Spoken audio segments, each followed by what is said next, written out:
tooñ noonu di wax ne ñun bëgguñoo nekk conseil municipal pour le centre-ville centre-ville bi kii moo fi ne Rufisque Est la lii maire di def nii li mu bëgg a def noonu déjà kii désencombrement bi maire Est moo ko war a def de manière aussi simple alors may dellu see ci li Amadou doon wax lu weesu intercommunalité bi pour wax na ni nii waxuma la nécessité rek waaye urgence la priorité la urgence la donc noté leen loolu mooy la grosse information intercommunalité ci ñetti commune sous ville yi ak commune de ville bi yaa ngi dégg urgence la muy beneen bi moom mooy que la réactualisation du PUDUD le programme de développement urbain durable boobu muy wax waaw mais programme 10 ans maximum la ñuy dégg programme yi parce que PAC 98 la woon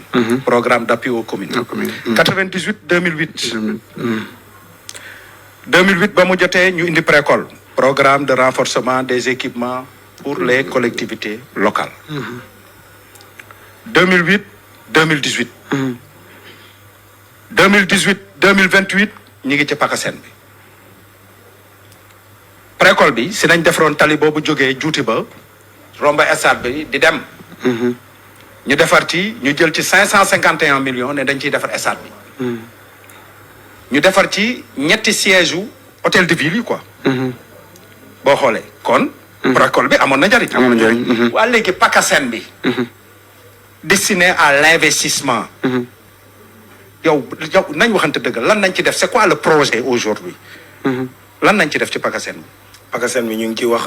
waaw waxuma wax def laa wax. Albert déjà le maire de la commune de Rufisque Est jëf na fi nee na ci la tabaxee. monsieur ville laay wax de. ville ok non dama bëgg mu leer rek parce que am na ñoo xam ne leeral yow te maa ngi expliqué. vas-y yow da ngay poser question may leeral. vas-y grand. ok donc. non juum ma de dama yaakaaroon ne da nga nekk di wax ci ñetti communes yëpp. parce que maa ngi nan ban jàngat nga def lu jëm ci ñetti communes yi fi nekk toftal ci ville parce que ville sànq dégg nga def ci li nga xamante ne mooy sa gis-gis bi ñu fi ñëwee ak fi ñu toll. léegi leeral bi mooy loolu. ma wax ci ñett ñëpp. waaw léegi dinaa wax ci ñett ñëpp mais ma jiital ci ñett du ñeent la. da nga juum. waaw dama juum ba ñaar déggoo wax hormis ville bi. y a la commune de Rufisque Est nord ak ouest. waaw d'accord naa léegi. très bien ñetti commune sous ville la. waaw benn commune ville. waaw yaa ngi dégg. commune sous ville yi. ñoom dañuy bénéficier wu PACASEN bi. mais du PACASEN kese. am na yeneen programme yu fi ne ay Promoville. ñëpp gis nañ ne. benn tali baaxul. yaa ngi fàttaliku sa reportage boobu nga defoon Arafat. ci laa dëkk. yaa ngi koy fàttaliku. bi nga defoon Arafat. hivernage baa ngi ñëw de. dama koy waajal wax naa waa Yewwi. waa léegi gars yi di wax désencombrement. waa léegi foofu noonu fa nga demoon. daaw dama fay delluwaat ren. waa yow est-ce que yow. nañ waxante dëgg rek. diggante ak fii hivernage di am est-ce que mën nañ fa def dara ba mu taxaw. dañu amul gisuguma sax programme wala ñu wax ci. waaw kon léegi yaa ngi may fekki see. ci li ma la doon wax. donc fii il va falloir que ñu toogaat biir conseil municipal bi. ñu waxtaanaat nu ñuy defaraatee Tëngéej mooy li la Amadou doon wax sànq. ne nii seen PUDUD boobu noonu. dafa xewi. PUDUD dafa xewi parce que PUDUD jërul en charge. lii di terre ba ñuy defar ba ñuy togg PUDUD bi terre bi nekku fi. loolu rek faussé na PUDUD bi. yaa ngi dégg na moom. alors ak yeneen ak yeneen ak yeneen. très bien léegi ci biir intercommunalité boobu. et pour terminer là-bas s'il vous plaît.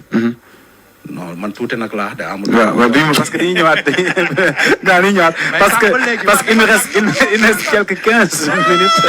te am nay ponk yoo xam ne. ñu ngi si ñëw ndax am nay ponk yi nga xam ne am na solo lool ay urgence la te faaw ngeen wax si voilà allez-y. fàttaloo sax intercommunalité bi. ay thématique la. transport a ngi fi. moo tax mbay wax sànq ci suma projet xam nga man sama programme dama ci am projet. pour la mobilité urbaine. transport a ngi fi. leneen a ngi fi. dafa am lu ñu tuddee lu bees borom xam-xam yi ñu ne intercommunalité xam bu ñu koy wax léegi dañuy jël communes yu jegeyantoo. léegi am na sax beneen façon intercommunalité boo xamante ne. du communes yu jegeyantoo. dañuy jël une commune urbaine jël une commune rurale. ñu ne par exemple Tëngéej amatul suuf. ñu ne Casamance am na suuf.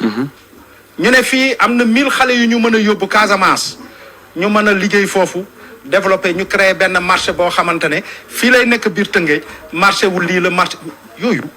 dafa am solo. dafa am solo. dañ ci war a xuus ak Omar Cissé mii. mu xippi nag ay bëtam. ndax nag 23 commission yooyu mu def. gisuma ci pertinence. pertinence très bien de développement économique. économique. ndax interpellé woon naa ko ci biir conseil municipal di ko wax ne sëñ bi. nañ xalaat ni ñuy jaayee suñu dëkk foofu laay daanalee. dégg ma bu baax. très bien. nañu xalaat ni ñu développé suñu dëkk. xam ñu bëri li ñu xam mooy storytelling. ci communication. maanaam di nettali. yaa ngi dégg mais léegi dafa am lu ñu tuddee ci wàllu marketing territorial story feeling. c'est important. maanaam. il faut que. loo xamante ne ñu koy nettal nga koy yëg yow. yëg feeling il faut nga koy yëg. xam nga tey jii nii Touba. Touba Tivaouane. bu ñu fay nettali Serigne Touba wala El Hadj Malick wala nga dem dëkku maamu kii Sokone bu ñu fay nekkal maam Amadou Dem. nettali la loo yëg yow sa yaram la. fii Tëngéej lan nañ fi mën a nettali gars yi yëg ko ñu war a mën a daw di ñëw ñu war a mën a jaay suñu dëkk. mu am sportainment mën nga fa jaaree développer li nga xamante ne benn label sportif. mënoon na nekk ci saltige wala Tëngéej FC wala leneen ak leneen. mu am entertainment. fii bëri na ay artistes. yoo xamante ne Tëngéej day ville de culture et d'histoire. ville de culture et d'histoire te yow. loolu positionné. loolu yoon Tëngéej am. alors s'il te plaît le temps passe te dafa la daaneel fii. yi nga yore nii. labelling de terroir yeeg. dara doxu ci. mais la est-ce que interpellé nga ci le maire en tant que conseil. man ma ko interpellé ndax maa koy proposé ñu football loolu ma ko proposé. alors donc ñu ngi ñëw foofu nga baal ma donc le grand alors donc président aussi tamit grand Issa yooyu tamit question bi ku si nekk rek am na si xalaat mooy par rapport ak jamono ji nii les étudiants problème yi jànkonteel ak aussi tamit le désencombrement bi nga xam ne moo nekk l'ordre du jour bi nga xam ne moom moo nekk fii jamono